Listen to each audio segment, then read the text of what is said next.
Hello mga bata! Ngayong araw, meron akong kukwento sa inyo. Alam niyo ba si Samuel? Si Samuel ay isang batang devoted.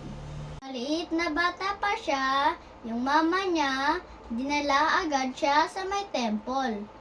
Siya lumaki kasama si Priest Eli. Kung ano yung ginagawa niya sa temple? Siya ang nagsisindi ng mga kandila kasi wala pa silang ilaw noon. At ang lahat ng inuutos ni Priest Eli ay sinusunod niya. Isang gabi, meron naririnig si Samuel na tumatawag sa kanya. Ang sabi ay, "Samuel, Samuel." Karinig niya nito, dali-dali siya pumunta kay Priest Eli. Nagtanong siya kay Priest Eli, "Priest Eli, anong utos niyo sa akin?" Sumagot si Priest Eli, Hindi kita tinatawag, bumalik ka na sa kwarto mo." Yung matutulog na si Samuel, narinig niya ulit yung boses na tumatawag sa kanya.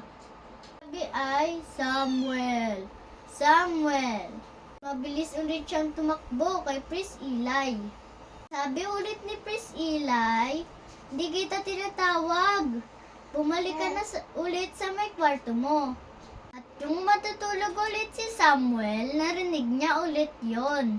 "Samuel, Samuel." Dali-dali ulit siya pumunta kay Priest Eli. Tapos sabi ni Priest Eli, hindi ako yung tumatawag sa'yo. Bumalik ka na sa may kwarto mo. Narinig mo ulit yung boses, sabihin mo, "Speak Lord, for your servant is listening."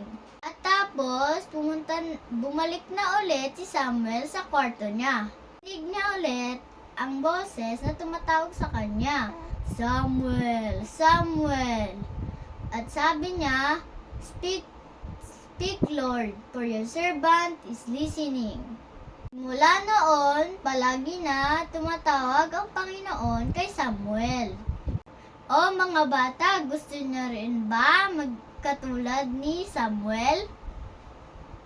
Ang galing! Gusto ko rin maging katulad ni Samuel. Kaya palagi nating tandaan ang ating action point. Be devoted. Jesus is with me. Ito lang ang ating kwento ngayong araw na ito. Bye!